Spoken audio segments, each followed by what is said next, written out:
I'm Melissa, and I'd like to tell you about an experience that might resonate with others. It all began when I was introduced to Thomas by my cousin Anthony, who thought we'd be a great match. Thomas was quite charming, and his demeanor was genuinely engaging. We connected well, and after a year of dating, he proposed. I was ecstatic and eagerly anticipated our life together. Anthony often mentioned that Thomas and I were like a match made in heaven. Our wedding was a dream, beautiful and joyful, surrounded by our loved ones. Shortly after our nuptials, Thomas suggested we move in with his mother, Diana, to help her cope with the loss of her husband and to save money. Initially hesitant, I was eventually persuaded by Thomas's reasoning. Life with Diana started smoothly. She was kind, and we managed to get along well. I assisted around the house, trying to make our living arrangements comfortable for everyone. However, 7 months into our marriage, Thomas suggested that I quit my job to dedicate more time to household duties and to assist Diana more. I loved my job as an accountant, and his suggestion made me uneasy.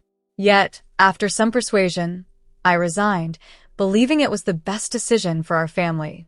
Initially, I managed well, engaging in household chores and spending quality time with Diana, learning about her and the family's traditions. Despite missing my work, I believed the sacrifice was worthwhile for the sake of our family harmony. Thomas seemed pleased, and everything appeared to be going well. But as time passed, the dynamics began to shift. Diana's requests grew more frequent and demanding, and Thomas's attitude toward me changed. I increasingly felt viewed not as a partner or a family member, but more like a servant. One morning, as I prepared breakfast, Diana criticized the cleanliness of the living room, despite my having just cleaned it. Her tone was harsh, and when I tried to explain, she only snapped at me to be more thorough. Later that day, Diana complained to Thomas about my supposed negligence, urging him to address it.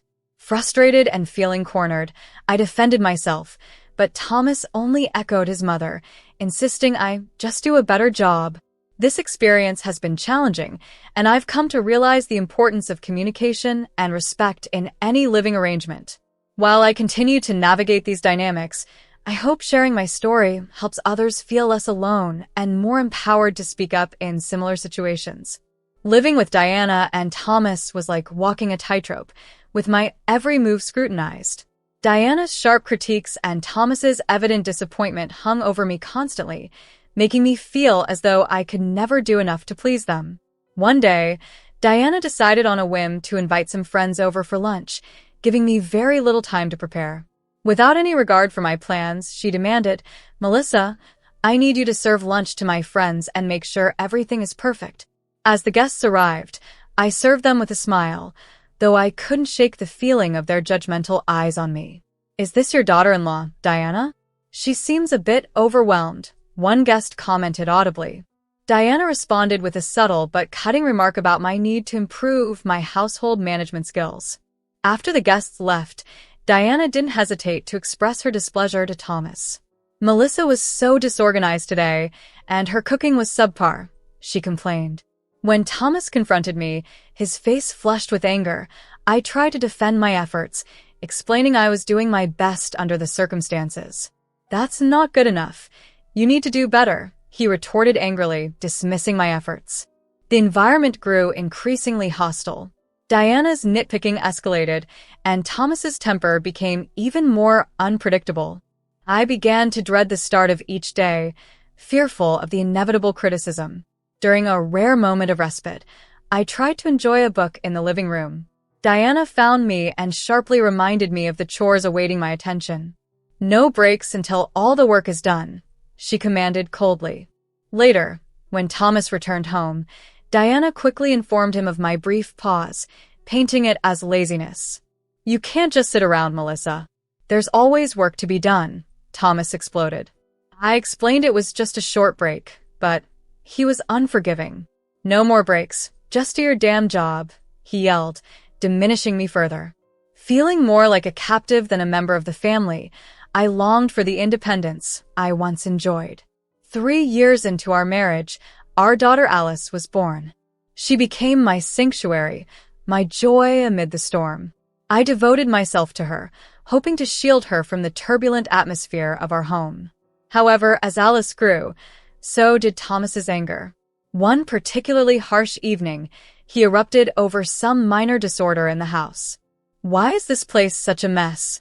he thundered upon entering. I explained I had been busy with Alice all day, but he was relentless. "Your cleaning isn't good enough. You're useless," he shouted, and in his rage, he shoved me, causing me to fall and cry out in pain. Alice's cry of "Mommy," as she ran to my side, broke the tense air. Thomas commanded her to go to her room with a fierce tone, but she stood frozen, witnessing the scene in fright. At that moment, the reality of our situation became painfully clear, and I knew something had to change, for Alice's sake and mine. I started to stutter that night, asking in her shaky voice, "Mommy, are you all okay?" My heart shattered. "It's okay, baby. Mommy's okay," I reassured her, though the fear in her eyes was unmistakable. Her stutter lingered beyond that night, prompting me to seek help from a psychologist. Despite 3 years of sessions, her progress was minimal. It pained me deeply to see her struggle, a direct result of witnessing the chaos at home. Alice's silent observations of our home life worried me immensely. She was learning from Thomas's treatment of me, and the thought of her accepting this as normal, as what family life should be, terrified me. But I felt cornered. Thomas had made it clear repeatedly, everything, the house, the money, belonged to him. He had threatened that if I ever left or sought a divorce, he would take Alice from me. The fear of losing her, my beacon through the darkest days, forced me to endure the constant shouting, the pushing, and the pervasive fear. Staying silent seemed the only option to protect her. Then, one day, a call from my cousin Anthony broke the steady hum of tension. "Melissa, I have some bad news. Your mom passed away," he informed me softly. I hadn't seen my mother in years, as Thomas had forbidden any contact with her. Yet I knew I needed to attend her funeral, to say my final goodbyes. Approaching Thomas, I tried to maintain my composure. "Thomas, my mom passed away. I need to go to the funeral," I said, my voice trembling. Unmoved, he barely looked up from his newspaper. "No, you're not going anywhere.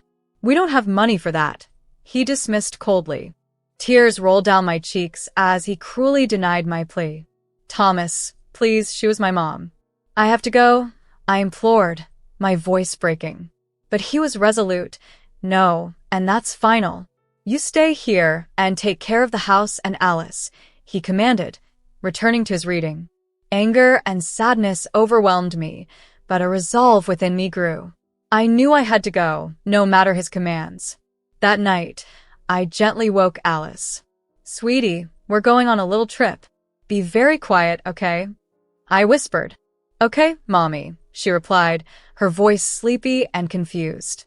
After ensuring everyone was asleep, I packed a small bag for us, took my savings, and quietly left the house with Alice. As we drove toward my hometown, my heart pounded with a mix of fear and determination. We arrived early the next morning, tired but relieved to be away from Thomas, even temporarily. We checked into a small motel and rested a bit before the funeral. The service was split into 2 parts, one for family and another for the public. The family gathering was emotional. I hadn't seen my relatives in years, and it was a time of many tears and hugs. The relief of being with them was palpable.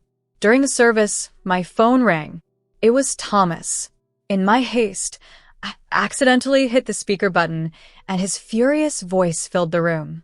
"Melissa, get your ass back home right now, or I swear to God, I'll file for divorce and take Alice away," he bellowed. The room went silent, all eyes on me, their expressions a blend of shock and sympathy. The reality of my situation was laid bare before my family, marking a turning point in my life. As Thomas's voice blared angrily through the phone speaker during my mother's funeral, my cheeks flamed with embarrassment. I quickly turned off the speaker and mumbled, "I'm at my mom's funeral, Thomas. We'll talk later," before hanging up.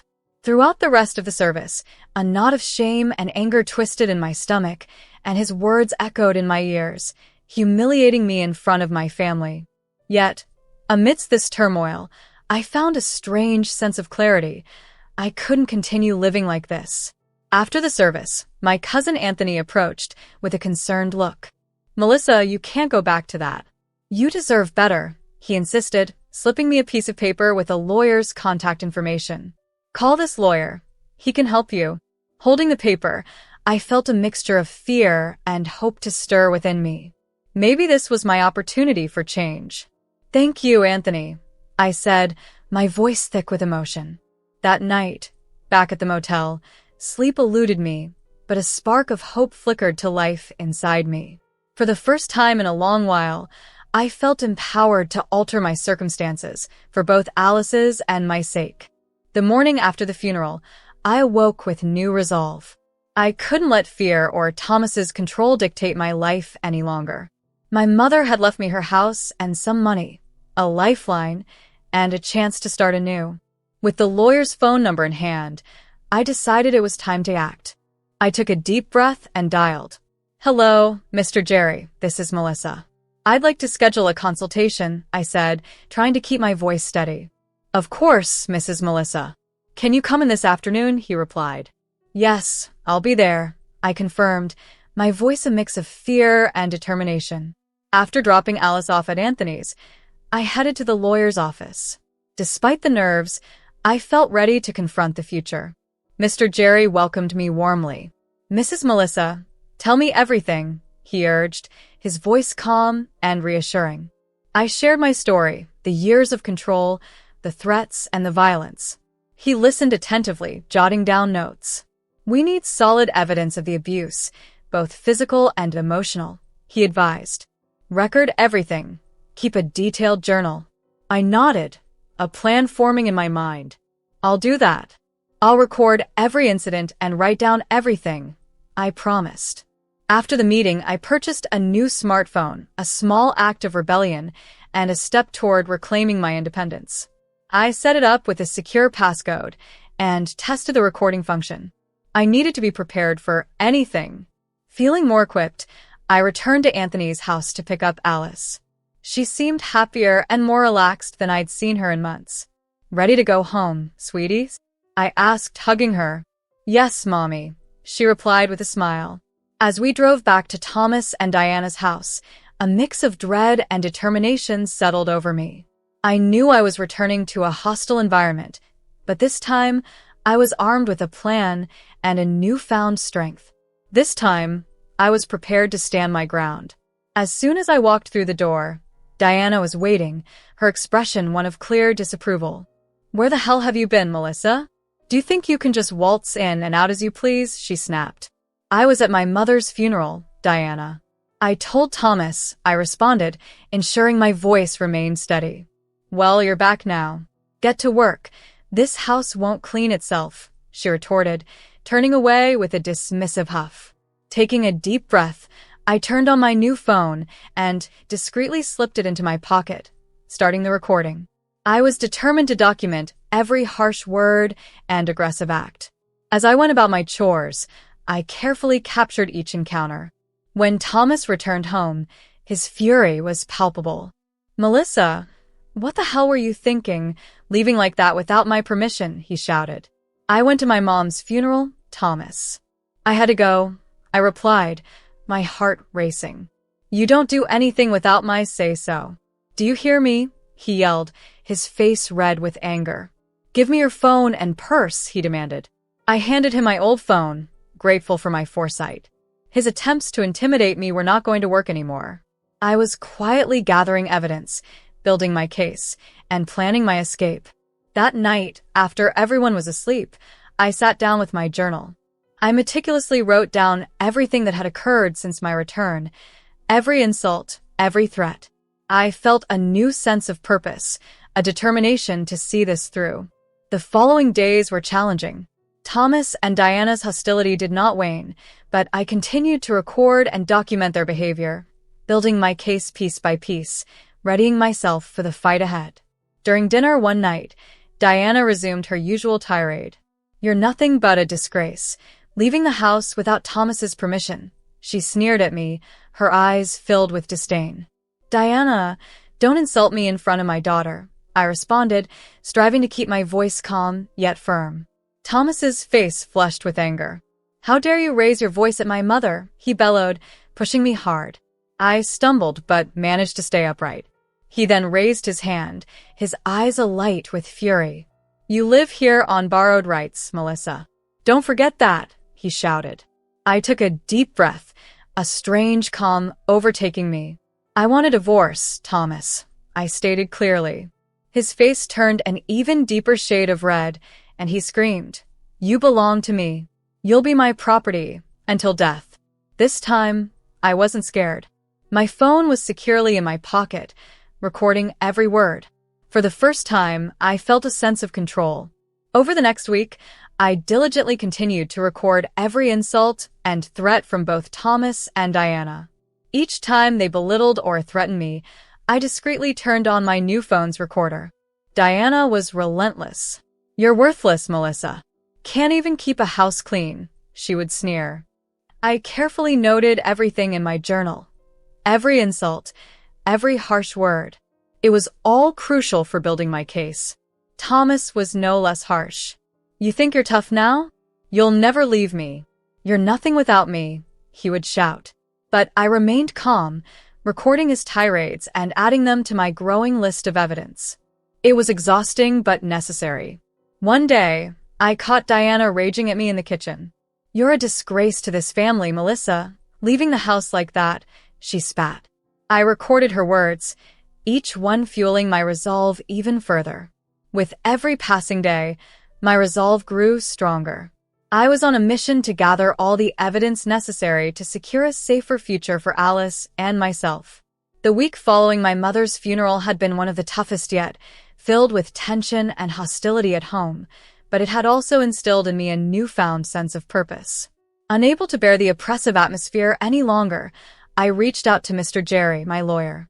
"Mr. Jerry, it's Melissa. I've collected all the evidence. It's becoming unbearable here," I said, doing my best to keep my voice steady. "Melissa, your cousin has taken the initiative to hire a private investigator to look into your husband. The investigator has uncovered some significant information. Can you meet with him today?" Mr. Jerry replied. "Of course, I'll go right away," I responded, a mix of fear and anticipation coursing through me. Driving to meet the private investigator, I felt nervous yet determined. When I arrived, he greeted me with a grave expression. "Melissa, I've been investigating your husband's activities. He's involved in fraudulent schemes and has ties to criminal activities. The police have been monitoring him, but they lacked sufficient evidence until now," he explained, handing me a folder. "This folder has everything. Consider it your freedom folder," he stated. Grasping the folder with trembling hands, I felt the immense weight of its contents. "Thank you. This means everything to me," I managed to say, my voice quivering. I drove home, my mind swirling with the implications of the folder's contents for Alice and me. As I pulled into the parking lot, Thomas was waiting, his expression contorted with anger. "Where the hell have you been, Melissa? Get in the house now," he shouted, his eyes brimming with menace. A surge of fear washed over me, but I knew I had to remain composed. Instead of exiting the car, I quickly called Anthony. "I'm at home, and Thomas is furious. I have the evidence. Can you call the police?" I said, my voice trembling. "Stay in the car, Melissa. I'll call them right now," Anthony replied. Thomas, seeing that I wasn't complying, yanked the car door open and dragged me out. "You don't listen. You think you can defy me?" he screamed, pulling me towards the house. At that moment, the police arrived, their lights flashing. I collapsed on the asphalt, overwhelmed by the tension, and burst into tears. The officers quickly intervened, separating Thomas from me and arresting him. They took the folder with the evidence, and I watched as they led him away, a mix of relief and disbelief washing over me. After the police took Thomas away, Diana stormed into the house, furious. "You ungrateful woman. We took you in, and this is how you repay us," she spat, her voice laced with venom. I remained silent, knowing that any response would be pointless. Quickly, I packed our belongings, with Alice clinging to my side, sensing the tension but remaining quiet. With our bags in hand, we walked out of that house, a profound sense of relief enveloping us. I rented a small apartment nearby. It was modest, but felt like a palace compared to the nightmare we had left behind. As the trial approached, Mr. Jerry was instrumental in preparing our case. He assured me that we had a strong case with the accumulated evidence, the recordings, the journal entries, and the documents provided by the private investigator. On the day of the trial, I entered the courtroom, a mixture of fear and hope stirring within me, but I held my head high, determined to fight for my and Alice's future. Mr. Jerry presented all the evidence systematically. It was overwhelming to relive everything, but I knew it was necessary to finally break free. When the judge finally spoke, I held my breath, waiting for the verdict that would determine our future. Based on the evidence presented, I grant the divorce and full custody of the child to Mrs. Melissa, the judge declared. He continued, the defendant is also ordered to provide financial compensation for moral and physical damages and to pay alimony for life. Because Thomas and Diana were unable to pay the compensation, they were forced to sell their house. Thomas was also sentenced to 6 years in prison for his fraudulent activities and the abuse he had inflicted. Back at home, I gently explained the outcome to Alice in terms she could understand. "Are we safe now, Mommy?" she asked, her eyes wide with hope. "Yes, Alice. We're safe and we're free to live our lives the way we want," I replied, my voice choked with emotion as tears of joy streamed down my face. After the trial, we moved back to my hometown, into my late mother's house. It felt like returning home after a long, dark journey. The house, filled with memories, brought a sense of peace I hadn't felt in years. My cousin Anthony helped me secure a job at a local charity that supports women in difficult situations. It felt rewarding to use my experience to help others who had faced similar struggles. Alice quickly adapted to our new life. Freed from Thomas and Diana's toxic influence, she blossomed. Her stuttering disappeared, and she seemed happier and more confident. 6 years later, an unexpected call disrupted our peace. It was Thomas. "Melissa, it's Thomas. I want to see my daughter," he demanded, his voice harsh and commanding. A surge of anger washed over me, but I remained firm. "No, Thomas, you lost that right. Don't bother us again," I said and hung up the phone. Looking out the window at Alice, who was playing joyfully in the yard, I felt a profound sense of peace. We had come so far, and I was determined to protect our new life. As I raised Alice, I focused on teaching her to be strong and independent and to always stand up for herself. I wanted her to grow up knowing her worth and never to be controlled or belittled by anyone. This new chapter was about empowerment and ensuring Alice knew she was valued, loved, and free.